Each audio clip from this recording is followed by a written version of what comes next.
ಶ್ರೀ ಗುರುಭ್ಯೋ ನಮಃ. ಹರಿವಂಶ ಪರ್ವದ 18ನೇ ಅಧ್ಯಾಯವನ್ನು ಗಮನಿಸಬೇಕು. ಮಾರ್ಕಂಡೇಯರು ಸನತ್ಕುಮಾರನ್ನು ಕೇಳಿದರು, ಭಗವಂತನೇ, ಶ್ರಾದ್ದದ ಮೂಲಕವಾಗಿ ಚಂದ್ರನನ್ನ ಪುಷ್ಟಿಗೊಳಿಸುವಂತಹ ದೇವತೆಗಳ ಗಣಕ್ಕಿಂತಲೂ ಶ್ರೇಷ್ಠವಾದ ಪಿತೃಗಣಗಳು ಎಷ್ಟಿವೆ, ಯಾವ ಲೋಕದಲ್ಲಿ ಅವು ಇವೆ, ಅವುಗಳನ್ನು ನಮಗೆ ವಿವರಣೆ ಮಾಡಿ ಹೇಳಿ ಅಂತ. ಆಗ ಸನತ್ಕುಮಾರರು ಅದರ ಕಥೆಯನ್ನು ವರ್ಣನೆ ಮಾಡಲಿಕ್ಕೆ ಪ್ರಾರಂಭ ಮಾಡಿದರು. ಮಾರ್ಕಂಡೇಯನೇ, ಸ್ವರ್ಗಲೋಕದಲ್ಲಿ 7 ಪಿತೃಗಣಗಳಿವೆ. ಅವುಗಳಲ್ಲಿ 4 ಆಕಾರವುಳ್ಳವುಗಳು, 3 ಆಕಾರ ಶೂನ್ಯವಾದವುಗಳು. ಅವುಗಳ ವಿವರಣೆಯನ್ನು ನಿನಗೆ ಮಾಡ್ತೀನಿ, ಕೇಳು. ಸನಾತನ ಅನ್ನುವ ಹೆಸರಿನ ಒಂದು ಲೋಕ ಇದೆ. ಆ ಲೋಕದಲ್ಲಿ ಭೌತಿಕ ಶರೀರದಿಂದ ರಹಿತರಾದಂತಹ ನಿರಾಕಾರರಾದಂತಹ ಪಿತೃದೇವತೆಗಳಿದ್ದಾರೆ. ಅವರು ವಿರಾಜ ಅನ್ನುವ ಪ್ರಜಾಪತಿಯ ಮಕ್ಕಳಾದ್ರಿಂದ ವೈರಾಜ ಅನ್ನೋ ಹೆಸರನ್ನು ಪಡ್ಕೊಂಡಿದ್ದಾರೆ. ದೇವತೆಗಳು ಅವರನ್ನ ಶಾಸ್ತ್ರ ವಿಧಿಯಿಂದ ಪೂಜೆ ಮಾಡ್ತಾರೆ. ಸನಾತನ ಅನ್ನುವ ಹೆಸರಿನ ಲೋಕದಲ್ಲಿ ಅವರು ವಾಸ ಮಾಡಿಕೊಂಡಿದ್ದಾರೆ. 1000 ವರ್ಷ ಯುಗಗಳು ಕಳೆದ ಬಳಿಕ ಮತ್ತೆ ಅವರು ಭೂಲೋಕದಲ್ಲಿ ಹುಟ್ಟಿ ಬರ್ತಾರೆ. ಹಿಂದಿನ ಕಲ್ಪದ ಸ್ಮೃತಿಯನ್ನು ಪಡ್ಕೊಂಡು ಸಾಂಖ್ಯ ಯೋಗವನ್ನ ಅಂದ್ರೆ ಯೋಗ ಸಮಾಧಿಯನ್ನು ಆಶ್ರಯಿಸಿ ಮತ್ತೆ ಸಾಧನೆಯ ಶಿಖರವನ್ನು ಅವರು ಮುಟ್ತಾರೆ.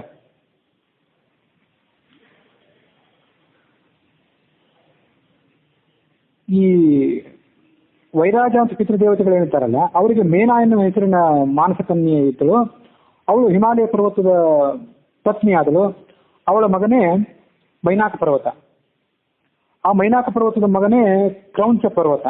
ಕ್ರೌಂಚ ಪರ್ವತ ನಾನಾ ರೀತಿಯಾದಂತಹ ರತ್ನಗಳಿಗೆ ಆಶ್ರಯನಾಗಿದ್ದ. ಆ ಮೇನಾದೇವಿಯಲ್ಲಿ ಹಿಮಾಲಯ ಪರ್ವತನಿಗೆ ಅಪರ್ಣ, ಏಕಪರ್ಣ ಮತ್ತು ಏಕಪಾಟಲ ಎಂಬುದಾಗಿ 3 ಜನ ಪುತ್ರಿಯರು ಜನಿಸಿದರು. ಕಠೋರವಾದಂತಹ ತಪಸ್ಸನ್ನ ಆ 3 ಜನ ಕನ್ಯೆಯರು ಕೂಡ ಮಾಡ್ಲಿಕ್ಕೆ ಪ್ರಾರಂಭ ಮಾಡಿದ್ರು. ಏಕಪರ್ಣ ಅಂತ ಅವಳಿಗೆ ಹೆಸರು ಯಾಕೆ ಬಂತು ಅಂದ್ರೆ, ಪರ್ಣ ಅಂದ್ರೆ ಎಲೆ, ಏಕಪರ್ಣ ಅಂದ್ರೆ ಒಂದೇ ಎಲೆಯನ್ನು ತಿಂದು ತಪಸ್ಸು ಮಾಡ್ತಿದ್ದರಿಂದ ಅವಳಿಗೆ ಏಕಪರ್ಣ ಅಂತ ಹೆಸರು ಬಂತು. ಏಕಪಾಟಲ ಅಂತ ಮತ್ತೊಬ್ಬಳು. ಅವಳು ಪಾಟಲ ಅಂದ್ರೆ ಪಾಟಲ ಅನ್ನುವ ಹೆಸರಿನ ಒಂದು ಹೂವು. ಆ ಪಾಟಲ ಅನ್ನುವ ಹೆಸರಿನ ಹೂವನ್ನು ತಿಂದು, ಒಂದೇ ಹೂವನ್ನು ತಿಂದು ಪೂಜೆ ಮಾಡ್ತಿದ್ದರಿಂದ ಅವಳಿಗೆ ಏಕಪಾಟಲ ಅಂತ ಹೆಸರು ಬಂತು. ಅಪರ್ಣ ಅಂತಿದ್ದಲ್ಲ, ಅವಳು ಇವರಿಬ್ಬರಿಗಿಂತ ಮಿಗಿಲಾದವಳಾಗಿದ್ಲು. ಅವಳು ಎಲೆಯನ್ನೇ ತಿನ್ನೋದು ಬಿಟ್ಟುಬಿಟ್ಟಿದ್ಲು. ಪರ್ಣ ಅಂದ್ರೆ ಎಲೆ, ಅಪರ್ಣ ಅಂದ್ರೆ ಪರ್ಣವೇ ಇಲ್ಲದೆ ಇದ್ದವಳು. ಹೀಗೆ ಪರ್ಣವನ್ನು ಬಿಟ್ಟು ತಪಸ್ಸು ಮಾಡ್ತಿದ್ದರಿಂದ ಅವಳು ಅಪರ್ಣ ಅಂತ ಅನ್ಸ್ಕೊಂಡ್ಲು. ಅಪರ್ಣ ಪಾರ್ವತಿ ದುರ್ಗಾ, ಅವಳೇ ಪಾರ್ವತಿ, ಪರಶಿವನ ಪತ್ನಿ ಆದವಳು. ಒಂದು ಎಲೆಯನ್ನು ತಿನ್ನೋದೇ ತಪಸ್ಸಾಕೆ ಮಾಡ್ತಿದ್ದಲ್ಲ, ಅದು ಆ ತಾಯಿಗೆ ಸಹಿಸ್ಕೊಳ್ಳಿಕ್ಕಾಗಲಿಲ್ಲ. ತಾಯಿಗೆ ಮೇನೆಗೆ ಇಷ್ಟು ಕಠೋರ ತಪಸ್ಸನ್ನು ಮಾಡ್ತಿದ್ದೆ. ಅದು ಯಾರನ್ನ ಕುರಿತು? ಶಿವನನ್ನು ಕುರಿತು ತಪಸ್ಸು ಮಾಡ್ತಿದ್ದೆ. ಹರಿವಂಶದಲ್ಲಿ ಅದು ಮುಂದೊಂದು ಕಡೆ ಕಥೆ ಬರೋದಿದೆ. ಆ ಸುಕೋಮಲೆಯಾದಂಥ ಮಗಳು ಸ್ಮಶಾನವಾದಂತಹ ಶಿವನನ್ನ ಪತಿಯನ್ನಾಗಿ ಅಪೇಕ್ಷೆ ಪಟ್ಟುಕೊಂಡು ಇಂತಹ ಕಠೋರವಾದ ತಪಸ್ಸನ್ನು ಮಾಡ್ತಿದ್ದದ್ದು ಈ ತಾಯಿಗೆ ಸಹನ ಆಗಲಿಲ್ಲ. ಹಾಗಾಗಿ ಆಕೆ ಮಾ ಅಂತಿದ್ಲು. ಮಾ ಅಂದ್ರೆ ಬೇಡ ಅಂತ ಸಂಸ್ಕೃತಿಯಲ್ಲಿ, ಅಂದ್ರೆ ಸಂಬೋಧನೆ. ಮಗಳೇ, ಇಂಥ ಕಠೋರವಾದ ತಪಸ್ಸನ್ನು ಮಾಡಬೇಡ ಅಂತ ಹೇಳಿದ್ಲು. ಹಾಗಾಗಿ ಮಾ ಅಂತ ತನ್ನ ತಾಯಿಯಾದವಳು ಮಗಳಿಗೆ ಬೋಧನೆ ಮಾಡಿದ್ರಿಂದ ಇವಳು ಉಮಾ ಅಂತ ಅನ್ಸ್ಕೊಂಡು, ಅಪರ್ಣ ಪಾರ್ವತಿ ದುರ್ಗಾ, ಉಮಾ ಹೈಮವತೀಶ್ವರ ಅಂತ ಈಗ ಅವಳಿಗೆ ನಾನಾ ರೀತಿಯಾದಂಥ ಪರ್ಯಾಯ ಪದಗಳು. ಆದ್ರೆ ಮಗಳೇನು ಕೇಳಲಿಲ್ಲ, ಅವಳು ಹಾಗೆ ತಪಸ್ಸು ಮುಂದುವರಿಸಿದ್ಲು. 3 ಲೋಕದಲ್ಲೂ ಅವಳು ವಿಖ್ಯಾತವಾದಂತು ಉಮಾ ಅಂತ. ಸಾ ತಥೋಕ್ತ ತಯಾ ಮಾತ್ರ ದೇವಿ ದುಶ್ಚರಚಾರಿಣಿ ಉಮೇತ್ಯೇವಾ ಭವಖ್ಯಾತ 3 ಲೋಕೇಶು ಸುಂದರಿ. 3 ಲೋಕದಲ್ಲೂ ಅದಕ್ಕೆ ಉಮಾ ಅಂತ ಹೆಸರು ಪಡ್ಕೊಂಡ್ಲು. ಉಮೇಶಿ ಮಾತ್ರ ತಪಸೋ ನಿಷಿದ್ಧ ಪಶ್ಚಾದುಮಾಖ್ಯಾಂ ಸುಮುಖಿ ಜಗಾಮ ಅಂತ ಹೇಳಿ ಕುಮಾರ ಸಂಭವ ಕಾವ್ಯದಲ್ಲಿ ಕಾಳಿದಾಸನ ಮಾತು. ಇದು ಹರಿವಂಶವನ್ನು ಆಧರಿಸಿದ ಮಾತು. ಅಪರ್ಣಾಗೆ ಉಮಾ ಅಂತ ಹೆಸರು ಬಂತು. ಅವರೆಲ್ಲರೂ ಕೂಡ ಬ್ರಹ್ಮವಾದಿನಿಯರಾದಂಥವರು. ಈ ಉಮಾ ಜ್ಯೇಷ್ಠಳಾಗಿದ್ಲು ಈ 3 ಜನರಲ್ಲಿ. ಅವಳು ದೇವದೇವನಾದಂತಹ ಮಹಾದೇವನನ್ನು ಮದುವೆ ಆದ್ಲು. ಏಕಪರ್ಣ ಅಂತ ಏನಿದ್ಲಲ್ಲ, ಅವಳು ಯೋಗಾಚಾರ್ಯನಾದಂತಹ ತತ್ವಜ್ಞಾನಿಯಾದಂತಹ ಅಸಿತ ದೇವರನ್ನ ಪತ್ನಿ ಆದ್ಲು. ಇನ್ನೊಬ್ಬಳು ಏಕಪಾಟಲ ಅಂತ ಏನಿದ್ಲಲ್ಲ, ಅವಳು ದೈಹೀಶವನ ಪತ್ನಿ ಆದ್ಲು. ಹೀಗೆ ಅವರು 3 ಜನ ಶ್ರೇಷ್ಠ ಆದಂತಹ ಪತಿಯರನ್ನ ಪಡೆದುಕೊಂಡ್ಲು. ಪಿತೃಗಳ ಸಲುವಾಗಿ ಮತ್ತೊಂದು ಸೋಮಪದ ಅನ್ನುವ ಹೆಸರಿನ ಲೋಕ ಇದೆ. ಅಲ್ಲಿ ಮತ್ತೊಂದು ಪಿತೃ ದೇವತೆಗಳ ಗಣ ಇದೆ. ಮರೀಚಿ ಪ್ರಜಾಪತಿಯ ಮಕ್ಕಳವರು. ಅವರು ಕೂಡ ಪಿತೃಗಣಕ್ಕೆ ಸೇರಿದವರು. ಅವರನ್ನು ಕೂಡ ದೇವತೆಗಳು ಆರಾಧನೆ ಮಾಡ್ತಾರೆ. ಅವರಿಗೆ ಹೆಸರು ಅಗ್ನಿಶ್ವಾಸರು ಅಂತೇಳಿ. ಇವರು ಕೂಡ ನಿರಾಕಾರ ಪಿತೃಗಣದಲ್ಲಿ ಬರುವಂಥವ್ರು. ಅಗ್ನಿಶ್ವಾಸರ ಹೆಸರು. ಮರೀಚಿಯ ಮಕ್ಕಳವರು. ಅಚ್ಚೋದ ಅನ್ನುವವಳು ಅವರ ಮಗಳು. ಅವರ ಲೋಕ ಸೋಮಪದ ಅಂತೇಳಿ. ಇವರು ಪೂಜೆ ಮಾಡುವವರು ಯಾರು ಅಂದ್ರೆ ದೇವತೆಗಳು. ಅಚ್ಚೋದ ಅನ್ನುವಂಥ ನದಿ ಒಂದಿದೆ. ಆ ನದಿಯಿಂದ ಅಚ್ಚೋದ ಅನ್ನುವಂಥ ಒಂದು ಸರೋವರ ಹುಟ್ಟಿದೆ. ಆ ಅಚ್ಚೋದ ಅಂತ ಕನ್ಯೆ ಏನಿದ್ಲಲ್ಲ, ಅವಳು ಈ ಅಗ್ನಿಶ್ವಾಸ ಚಿತ್ರಗಳಿಂದ ಹುಟ್ಟಿದ್ದವಳಾದ್ರೂ ಕೂಡ ತನ್ನ ತಂದೆಯಂದ್ರನ್ನ ಅವಳೆಂದೂ ನೋಡಿರ್ಲೇ ಇಲ್ಲ. ಒಂದ್ ವೇಳೆ ಆ ತಂದೆಯಂದ್ರು ತನ್ನ ಮುಂದೆ ಬಂದರೂ ಕೂಡ ಇವರೇ ತನ್ನ ತಂದೆಯಂದ್ರು ತಿಳ್ಕೊಳ್ಳೋ ಶಕ್ತಿಯೂ ಅವಳಿಗೆ ಇರಲಿಲ್ಲ. ಬಹಳ ನಾಚಿಕೆ ಆಗಿತ್ತು ಅವಳಿಗೆ, ತನ್ನ ತಂದೆ ಯಾರು ಅಂತ ತಿಳ್ಕೊಳ್ಬೇಕಂತ ಅಪೇಕ್ಷೆ ಇತ್ತು, ತಿಳಿಯುವಂತನೂ ಇರಲಿಲ್ಲ. ಹಾಗಾಗಿ ಅಷ್ಟೊಂದು ಏನು ಮಾಡಿದ್ಲಂದ್ರೆ ಅಲ್ಲಿ ಸಂಚಾರ ಮಾಡುವಾಗ ಅಂತರಿಕ್ಷದಲ್ಲಿ ವಿಮಾನದಲ್ಲಿ ಸಂಚಾರ ಮಾಡ್ತಾ ಅಮಾವಾಸು ಎನ್ನುವ ಹೆಸರಿನ ಒಬ್ಬ ಗಂಧರ್ವ ಬಂದ. ಅಮಾವಾಸು ಎನ್ನುವ ಹೆಸರಿನ ಒಬ್ಬ ವಸು, ಆತ ಅದ್ರಿಕಾ ಅನ್ನುವ ಹೆಸರಿನ ಒಬ್ಬ ಅಪ್ಸರೆಯ ಜೊತೆಗೆ ವಿಮಾನದಲ್ಲಿ ಕುತ್ಕೊಂಡು ಸಂಚಾರ ಮಾಡ್ತಿದ್ದ. ಅವನನ್ನು ನೋಡಿ ಇವನೇ ನಮ್ಮ ತಂದೆ ಅಂತ ತಿಳ್ಕೊಂಡ್ಬಿಟ್ಲು ಈ ಅಶ್ವದ. ತಂದೆ ಯಾರು ಅಂತ ಹುಡುಕಾಟ ಮಾಡ್ತಿದ್ಲು, ಇವನನ್ನು ನೋಡಿ ಇವನೇ ತಂದೆ ಅಂತ ತಿಳ್ಕೊಂಡ್ಬಿಟ್ಲು. ಯಾರು ತನ್ನ ತಂದೆ ಅಲ್ಲವೋ ಅವನನ್ನು ತಂದೆ ಅಂತ ತಿಳ್ಕೊಂಡಿದ್ರಿಂದ ಅದೊಂದು ಮಾನಸಿಕವಾದಂತಹ ವ್ಯಭಿಚಾರ ರೂಪವಾದಂತಹ ದೋಷ ಬಂತು ಅವಳಿಗೆ. ದೋಷ ಬಂದಿದ್ದರಿಂದಾಗಿ ಆಕಾಶ ಗಮನ ಶಕ್ತಿಯನ್ನು ಕಳ್ಕೊಂಡು ಅಷ್ಟು ಭ್ರಷ್ಟವಾಗಿ ನೆಲದ ಮೇಲೆ ಬಂದು ಬಿಟ್ಟುಬಿಟ್ಲು. ಕೆಳಗೆ ಬೀಳುತ್ತಿದ್ದಾಗ ಆ 3 ವಿಮಾನಗಳನ್ನು ನೋಡಿಲ್ಲ ಅವಳು. ಭೂಮಿಗೆ ಕೆಳಗೆ ಬೀಳುವಾಗ ಈ ಪ್ರಸರೇಣು ಪ್ರಮಾಣ, ಕ್ಷಣಕ ಪ್ರಮಾಣದ 3 ವಿಮಾನಗಳನ್ನು ನೋಡಿಲ್ಲ. ಹಿಂದೊಮ್ಮೆ ನಾನು ಹೇಳಿದ್ದೆ, ಕ್ಷಣಕ ಅಂದ್ರೆ ಏನಂದ್ರೆ ಈ ಛಾವಣಿಯಿಂದ ಸೂರ್ಯನ ಕಿರಣ ಬೀಳ್ತಿರ್ತದಲ್ಲ, ಆ ಕಿರಣ ಬೀಳುವಾಗ ಅದು ತುಂಬಾ ಸಣ್ಣದಾದಂಥ ಕಣ ಹೊಳೆಯೋದು ಕಾಣಿಸ್ತದಲ್ಲ ಅದರಲ್ಲಿ, ಆ ತುಂಬಾ ಸಣ್ಣದಾದಂಥ ಕಣಕ್ಕೆ ಕ್ಷಣಕ ಅಂತ ಕರೀತಾರೆ. ಅಷ್ಟು ಪ್ರಮಾಣ ಸೂಕ್ಷ್ಮವಾದಂಥ ವಿಮಾನಗಳು 3 ವಿಮಾನಗಳನ್ನು ಅವಳು ನೋಡಿದ್ಲು. ಆ ವಿಮಾನಗಳಲ್ಲಿ 3 ಜನರನ್ನು ನೋಡಿದ್ರು. ಅವರು ತುಂಬಾ ಸೂಕ್ಷ್ಮರಾಗಿದ್ರು. ಆದರೆ ಅವರೇ ತಂದೆಯಿಂದ ಆಗಿದ್ರು ಕೂಡ ತನ್ನ ತಂದೆಯಂದ್ರು ಅವರೇ ಅಂತ ಇವಳಿಗೆ ಗೊತ್ತಾಗ್ಲಿಲ್ಲ. ನನ್ನನ್ನು ಕಾಪಾಡಿ ಅಂತ ಅವರನ್ನು ಕೇಳ್ಕೊಂಡ್ಲು ಇವಳು. ಅವ್ರು ಏನ್ ಮಾಡಿದ್ರು ಅಂದ್ರೆ ಇವಳು ಆರ್ತನಾದವನು ಕೇಳಿ ಹೆದರಬೇಡ ಅಂತ ಅಭಯವನ್ನು ಕೊಟ್ಲು. ಅವಳು ನೆಲಕ್ಕೆ ಬೀಳೋದನ್ನು ಪಡೆದ್ರು. ಅವರು ಆಕಾಶದಲ್ಲೇ ನಿಲ್ಲುವಂತೆ ಮಾಡಿದ್ರು. ನಿಲ್ಲುವಂತೆ ಮಾಡಿದ ಮೇಲೆ ಇವಳು ಏನ್ ಮಾಡಿದ್ರು, ತನ್ನ ಸ್ತೋತ್ರಗಳಿಂದ ಅವರನ್ನು ಸಂತೋಷಪಡಿಸಿದ್ಲು.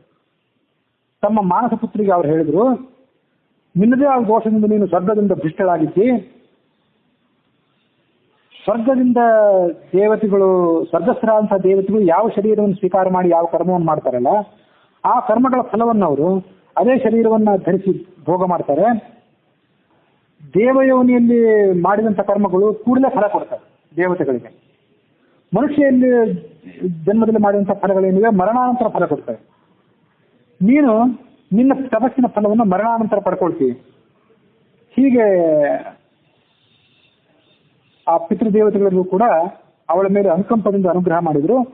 ಅಂತರ್ದೃಷ್ಟಿಯಿಂದ ಎಲ್ಲವನ್ನು ಕೂಡ ಅವಳ ಮುಂದಿನ ಜನ್ಮವನ್ನು ಅವರು ತಿಳ್ಕೊಂಡ್ಲು.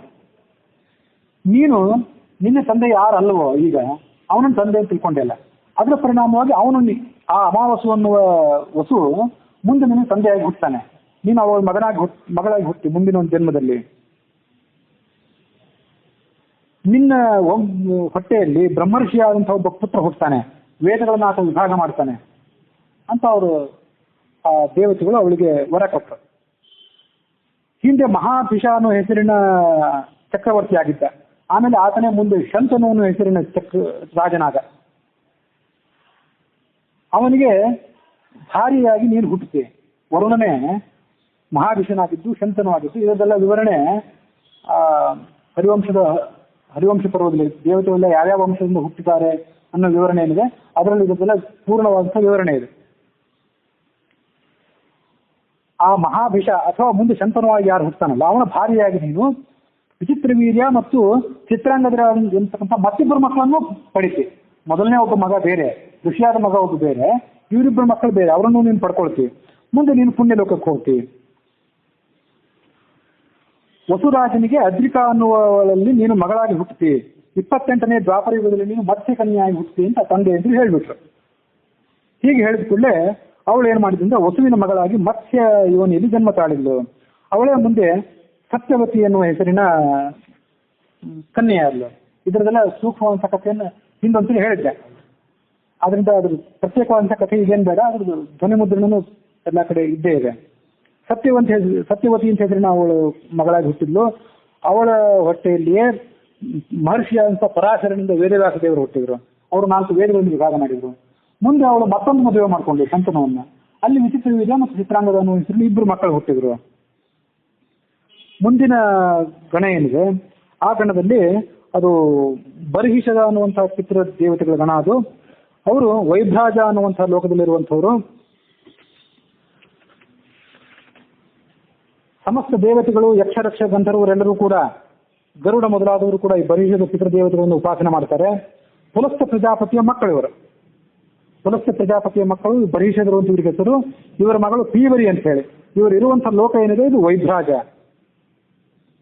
ಪೀವರಿ ಅನ್ನುವ ಮಗಳೇನಿದ್ದಾಳಲ್ಲ, ಅವಳು ಈ ಬರೀಷದ ಪಿತೃದೇವತೆಗಳ ಮಾನಸ ಪುತ್ರಿ, ಸ್ವಯಂ ಯೋಗಿನಿ ಅವಳು ಕೂಡ. ದ್ವಾಪರ ಯುಗದಲ್ಲಿ ಭೂಲೋಕ ಇಲಾಖೆ ಜನ್ಮ ತಾಳ್ತಾಳೆ. ಅವಳು ಈ ಶುಕಾಚಾರ್ಯನಿಗೆ ಪತ್ನಿ ಆಗ್ತಾಳೆ.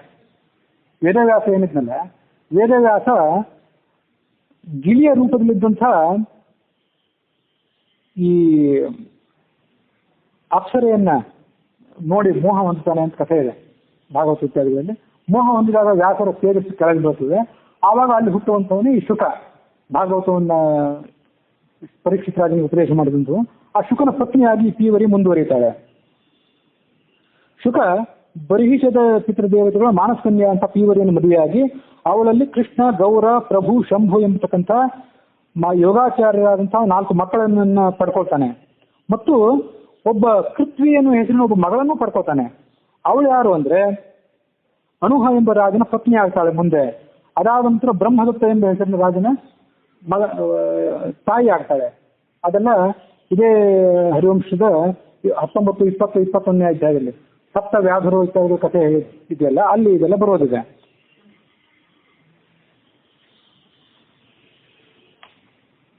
ಹೀಗೆ ತನ್ನ ತಂದೆಯಿಂದ ಧರ್ಮ ವ್ಯಾಖ್ಯಾನಗಳನ್ನ, ಭಾಗವತ ಇತ್ಯಾದಿಗಳನ್ನು ಕೇಳಿ ಆ ಶುಕಾಚಾರ್ಯ ಮುಂದೆ ಅವಿನಾಶ ಅಂತ ಬ್ರಹ್ಮಪದವನ್ನು ಸೇರ್ಕೊಳ್ತಾನೆ.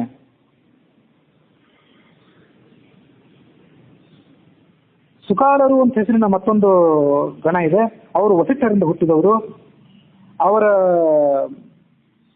ಕಥೆಯನ್ನು ಈಗ ನೋಡಬೇಕು. ಜ್ಯೋತಿರ್ಭಾಸಿ ಅಂತ ಅವರ ಲೋಕ ಇದೆ.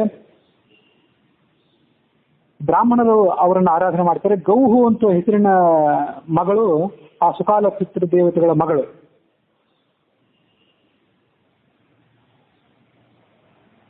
ಭೀಷ್ಮನೇ, ನಿನ್ನ ವಂಶದಲ್ಲಿ ಪತ್ನಿಯ ರೂಪದಲ್ಲಿ ಒಬ್ಬನಿಗೆ ಅವಳು ಪತ್ನಿಯ ರೂಪದಲ್ಲಿ ಬರ್ತಾಳೆ, ಗೋ ಅನ್ನುವವಳು.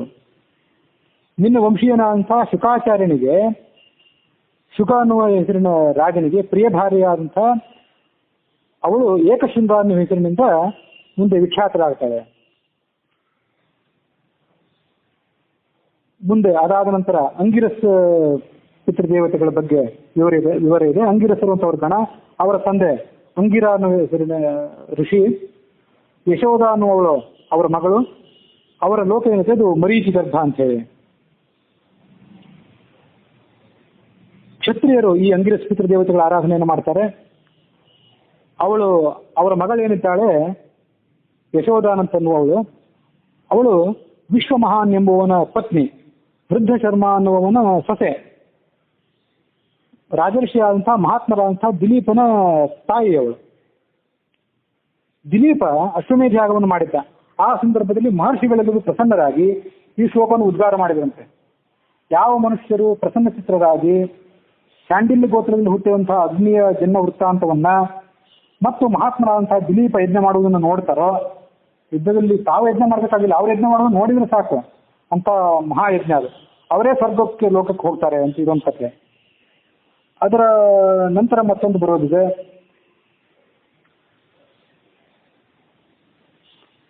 ಕರ್ದಮ ಪ್ರಜಾಪತಿಗೆ ಸುಸ್ವಧ ಅನ್ನುವ ಹೆಸರಿನ ಪಿತೃದೇವತೆಗಳಿದ್ದಾರೆ. ಮಹಾಬಲರಾಗಿದ್ದಾರೆ ಅವರೆಲ್ಲರೂ ಕೂಡ. ಅವರು ಪುಲಹ ಋಷಿಯಿಂದ ಹುಟ್ಟಿದಂಥವರು. ಕರ್ದಮ ಪ್ರಜಾಪತಿ ಅಂತ ಅದನ್ನು ತಪ್ಪಾಗಿ ಹೇಳಿದಂತ ಕಾಣಿಸ್ತದೆ. ಪುಲಹ ಅನ್ನುವ ಋಷಿಯಿಂದ ಹುಟ್ಟಿದವರು. ವಿರಜ ಅನ್ನುವ ಹೆಸರಿನ ಮಗಳು ಅವರಿಗಿದ್ದಾರೆ. ಕಾಮಗ ಅನ್ನುವ ಹೆಸರಿನ ಲೋಕದಲ್ಲಿ ಅವರು ಪ್ರತಿಷ್ಠಿತರಾಗಿದ್ದಾರೆ. ಅವರನ್ನ ಫಲಾಪೇಕ್ಷಿಗಳಾದಂತಹ ವೈಶ್ಯರು ಅವರನ್ನು ಆರಾಧನೆ ಮಾಡ್ತಾರೆ. ವಿರಜ ಅನ್ನುವ ಹೆಸರಿನ ಮಗಳವಳು. ವಿರಜ ಅಂದ್ರೆ ಯಯಾತಿಯ ತಾಯಿ ಅವಳು. ಯಯಾತಿ ಚಕ್ರವರ್ತಿ ಅಂದ್ರೆ ನಹುಷನ ಭಾರ್ಯೆ. ಆಗ ಸನತ್ ಕುಮಾರರ ಕಥೆಯನ್ನು ಮುಂದುವರೆಸಿದರು. ಇಲ್ಲಿ ತನಕ ನಾನು ಮನುಷ್ಯರಿಂದ ಪೂಜೆ ಮಾಡಲ್ಪಡುವಂತಹ 3 ಪಿತೃದೇವತೆಗಳ ವಿಷಯವನ್ನು ಹೇಳಿದೆ. 4ನೆಯ ಗಣ ಇನ್ನೊಂದಿದೆ. ಸೋಮಪರು ಅಂತ ಹೆಸರಿನ ಮತ್ತೊಂದು ಗಣ ಇದೆ. ಅವರೆಲ್ಲರೂ ಕೂಡ ಹಿರಣ್ಯಗರ್ಭನಿಂದ ಹುಟ್ಟಿದವರು. ನರ್ಮದಾ ಅಂತ ಅವರ ಮಗಳು. ಅವರಿರುವಂತಹ ಲೋಕ ಏನಿದೆ ಅದು ಮಾನಸ ಲೋಕ. ಶೂದ್ರರಾದವರು ಈ ಸೋಮಪ್ಪ ಪಿತೃದೇವತೆಗಳನ್ನು ಆರಾಧನೆ ಮಾಡ್ತಾರೆ. ನರ್ಮದಾ ಅನ್ನುವವಳು ನದಿ ದಕ್ಷಿಣ ದಿಕ್ಕಿಗೆ ಆಕೆ ಹರಿತಾಳೆ. ಸಮಸ್ತ ಪ್ರಾಣಿಗಳು ಯಾರು ನರ್ಮದಾ ನದಿಯಲ್ಲಿ ಸ್ನಾನ ಮಾಡ್ತಾರೆ ಅವರನ್ನು ಆಕೆ ಪವಿತ್ರಗೊಳಿಸ್ತಾಳೆ. ಪುರುಕುತ್ಸ ಅನ್ನುವ ಹೆಸರಿನ ರಾಜನ ಪತ್ನಿಯವಳು ಆ ನರ್ಮದಾ ಅಂತನ್ನುವಳು. ತ್ರಸದಸ್ಯು ಅನ್ನುವ ರಾಜನ ತಾಯಿ.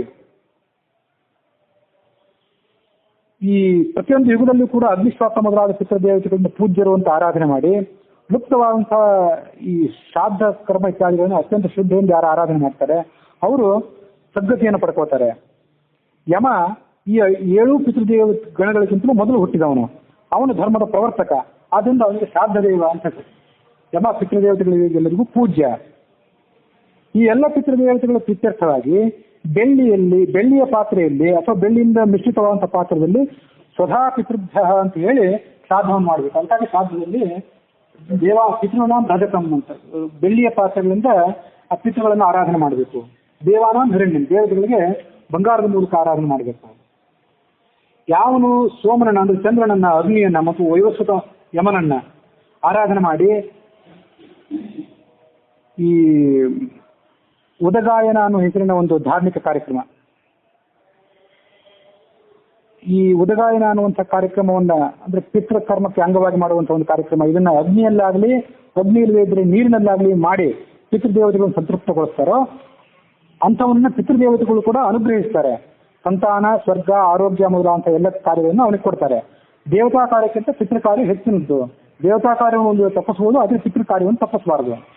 ಇಲ್ಲಿ ನಾನು ಹೇಳಬೇಕಾಗಿದ್ದು ಏನಂದ್ರೆ, ಈ 7 ಪಿತೃಗಣಗಳನ್ನು ನೋಡಿದ್ವಲ್ಲ, ಇವತ್ತು ನಾವು ವಸು, ರುದ್ರ, ಆದಿತ್ಯರು ಅಂತ ತಿಳ್ಕೊಳ್ತೇವೆ. ನಮ್ಮ ತಂದೆಯನ್ನು ಹೇಳುವಾಗ ಇಂಥವು ಗೋತ್ರದಲ್ಲಿ ಹುಟ್ಟಿದಂತಹ ನಮ್ಮ ತಂದೆ, ಅವರಲ್ಲಿ ಇರುವಂಥವನು ವಸು ರೂಪಿಯಾದಂತಹ ಭಗವಂತ, ವಸುವಂತರ್ಗತ ಪ್ರದ್ಯುಮ್ನ ಅಂತ ಹೇಳಿ ಹೇಳ್ತೇವೆ. ನಮ್ಮ ಅಜ್ಜನಿಗೆ ಏನಿದೆ ರುದ್ರ, ಇಂತಹ ಗೋತ್ರದಲ್ಲಿ ಹುಟ್ಟಿದಂತಹ ನಮ್ಮ ಅಜ್ಜ, ಅಲ್ಲಿ ರುದ್ರ, ಅದನ್ನು ತಗೊಂಡಿದ್ದ ಅಂತ ಸಂಕರ್ಷಣ ಅಂತೀವಿ. ನಮ್ಮ ಅಜ್ಜನಿಗೆ ಮುತ್ತಜ್ಜನಿಗೆ ಆದಿತ್ಯ ಅಂತ ಹೇಳಿ ಸ್ವರೂಪದಿಂದ ನಾವು ಆರಾಧನೆ ಮಾಡ್ತೀವಿ. ವಸು, ರುದ್ರ, ಆದಿತ್ಯ ಅಂತ ನಾವು ಹೇಳೋದಿದೆ. ಈ 7 ಗಣಗಳನ್ನು ಇವತ್ತಿನ ಸಾಧ್ಯದಲ್ಲಿ, ಇವತ್ತಿನ ಪಿತೃ ತರ್ಪಣದಲ್ಲಿ ನಾವು ಹೇಳೋದಿಲ್ಲಲ್ಲ. ಅದಕ್ಕಾಗಿ ನಮ್ಮ ಈ 7 ಗಣಗಳನ್ನ ಕಕ್ಷಾ ತಾರತಮ್ಯದಲ್ಲಿ 32 ಕಕ್ಷಾ ತಾರತಮ್ಯಗಳೇ ಏನಿದೆಯಲ್ಲ ಅವುಗಳಲ್ಲಿ ಅವ್ರಿಗೆ ಸ್ಥಾನ ಎಲ್ಲಿ, ಅದನ್ನ ಬಹಳಷ್ಟು ಆಲೋಚನೆ ಮಾಡಬೇಕಾಗಿತ್ತು. ಅದಕ್ಕಾಗಿ ಇದು ವಿಳಂಬ ಆಗಿತ್ತು. ಈ ಕಲ್ಯಾಣಿ ದೇವಿಯರಿಂದ ರಚಿತವಾದಂತಹ ತಾರತಮ್ಯ ಪ್ರಕಾರ ಒಂದು, ಮತ್ತು ನೀವು ಕೊಟ್ಟದ್ದು ತಾರತಮ್ಯ ಪ್ರಕಾರನೂ ಅದೇ ಇದೆ. ಬನ್ನಂಜ ಗೋವಿಂದಾಚಾರ್ಯ ಹೇಳಿದ್ದು ಪ್ರಕಾರ ಅದೊಂದು ಸ್ವಲ್ಪ ವ್ಯತ್ಯಾಸ ಇದೆ. ಅಷ್ಟು ಬಿಟ್ಟರೆ ಸ್ವಲ್ಪ ಓದಿದ್ದೆಲ್ಲ ಸಮಾನವಾಗಿದೆ. 28ನೇ ಕಕ್ಷಾದಲ್ಲಿ ಚಿರಪಿತೃಗಳು ಅಂತ ಬರ್ತಾರೆ.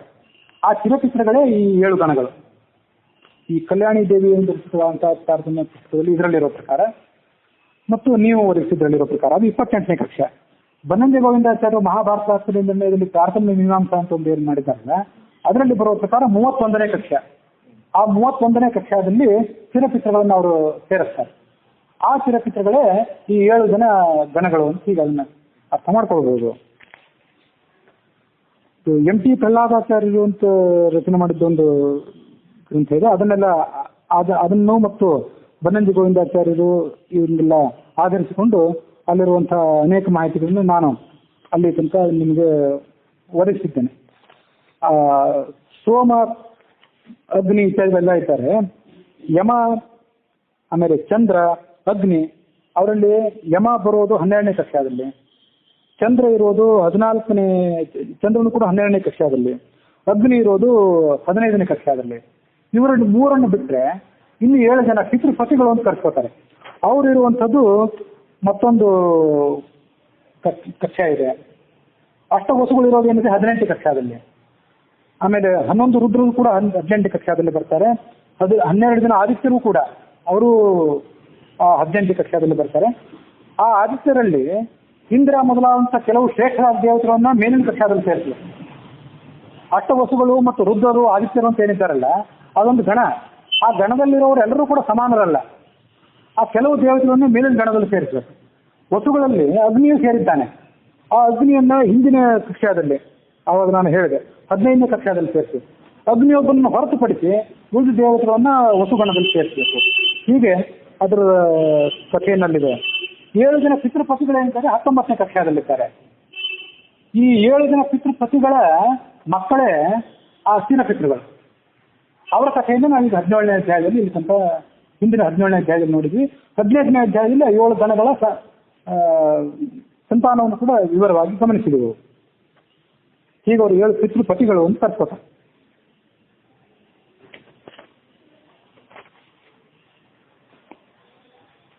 ಹೀಗೆ ಆ ಪಿತೃದೇವತೆಗಳನ್ನು ಆರಾಧನೆ ಮಾಡಿದರೆ ದೇವತೆಗಳಿಗಿಂತಲೂ ಆ ಪಿತೃದೇವತೆಗಳು ಶೀಘ್ರವಾಗಿ ಪ್ರಸನ್ನರಾಗ್ತಾರೆ. ಪಿತೃದೇವತೆಗಳು ಯಾವಾಗಲೂ ಕೂಡ ಶೀಘ್ರವಾಗಿ ಒಂದು ಫಲವನ್ನು ಕೊಡ್ತಾರೆ. ಅವರು ಕ್ರೋಧರಹಿತರು. ಪಿತೃದೇವತೆಗಳು ಸ್ಥಿರವಾದಂತಹ ಫಲವನ್ನು ಕೊಡುವಂಥದ್ದು. ಅದೊಂದು ಫಲ ಕೊಟ್ಟರೆ ಅದು ಸ್ಥಿರವಾಗಿ ನಿಲ್ಲುವಂಥ ಕಥೆ. ಹೀಗೆ ಸನತ್ ಕುಮಾರರು ಮಾರ್ಕಂಡೇಯನಿಗೆ ಆ ಕಥೆಯನ್ನೆಲ್ಲ ವಿವರಣೆ ಮಾಡಿದರು. ನೀನು ಪಿತೃಭಕ್ತನಾಗಿದ್ದಿ, ನನ್ನಲ್ಲೂ ಕೂಡ ಅಂದರೆ ಸನತ್ ಕುಮಾರನಲ್ಲೂ ಕೂಡ ನಿನಗೆ ಅಪಾರವಾದಂಥ ಭಕ್ತಿ ಇದೆ. ಇಂಥ ನಿನ್ನ ಅಪಾರವಾದ ಭಕ್ತಿಯನ್ನು ನೀನು ಮುಂದುವರಿಸಿ ಶ್ರೇಯಸ್ಸನ್ನು ಹೊಂದು. ನಾನು ನಿನಗೇನು ಹೇಳಿದ್ದೇನಲ್ಲ ಇಲ್ಲಿ ತನಕ ಈ ಪಿತೃದೇವತೆಗಳ ಕಥೆಯನ್ನೆಲ್ಲ, ಅದನ್ನೆಲ್ಲವನ್ನು ಕೂಡ ನೀನು ಪ್ರತ್ಯಕ್ಷವಾಗಿ ಕಾಣು. ನಿನಗೆ ಆ ದಿವ್ಯವಾದಂಥ ದೃಷ್ಟಿಯನ್ನು ನಾನು ಕೊಡ್ತೇನೆ. ನೀನು ಸಿದ್ಧ ಪುರುಷನೇ ಆಗಿದ್ರು ಕೂಡ ನಿನಗಿರುವಂತಹ ಈ ಚರ್ಮದ ಕಣ್ಣಿನಿಂದ ಈ ಎಲ್ಲ ಸೂಕ್ಷ್ಮ ಗುಣಗಳನ್ನು ನೀನು ಕಾಣಲಾರೆ. ನಾನು ಕೊಡುವಂಥ ದಿವ್ಯ ದೃಷ್ಟಿಯಿಂದ ನೀನು ಅದನ್ನು ಕಾಣ್ತೀನಿ. ಹೀಗೆ ಆ ಸನತ್ ಕುಮಾರರು ಹೇಳಿ ನನಗೆ ಅಂದರೆ ಮಾರ್ಕಂಡೇಯನಿಗೆ ದಿವ್ಯ ದೃಷ್ಟಿಯನ್ನು ಕೊಟ್ಟು ಆ ಸನತ್ ಕುಮಾರರು ಅಲ್ಲಿಂದ ಹೊರಟು ಹೋದರು. ಅವರು ಕೊಟ್ಟಂಥ ದಿವ್ಯ ದೃಷ್ಟಿಯನ್ನು ನಾನು ಪಡೆದುಕೊಂಡು ಅದರ ಮೂಲಕ ಯಾವ್ಯಾವ ಘಟನೆಗಳನ್ನು ಏನೇನು ತಿಳ್ಕೊಂಡೆ ಅದನ್ನೆಲ್ಲವನ್ನು ಮುಂದೆ ನನಗೆ ಹೇಳುವವನಿದ್ದೇನೆ. ಮನುಷ್ಯ ಮಾತ್ರರಿಗೆ ಇಂಥ ಎಲ್ಲ ಘಟನೆಗಳು ತಿಳ್ಕೊಳ್ಳೋದಿದೆ, ಇದು ಅಸಾಧ್ಯವಾದ ಸಂಗತಿ. ಹೀಗೆ ಆ ಮಾರ್ಕಂಡೇಯರು ಭೀಷ್ಮನಿಗೆ ಕಥೆಯನ್ನು ಹೇಳಿ ಮುಗಿಸಿದ್ರು ಅನ್ನೋಲ್ಲಿಗೆ ಹರಿವಂಶ ಪರ್ವದ 18ನೇ ಅಧ್ಯಾಯ ಸಮಾಪ್ತ ಆಗಿದೆ.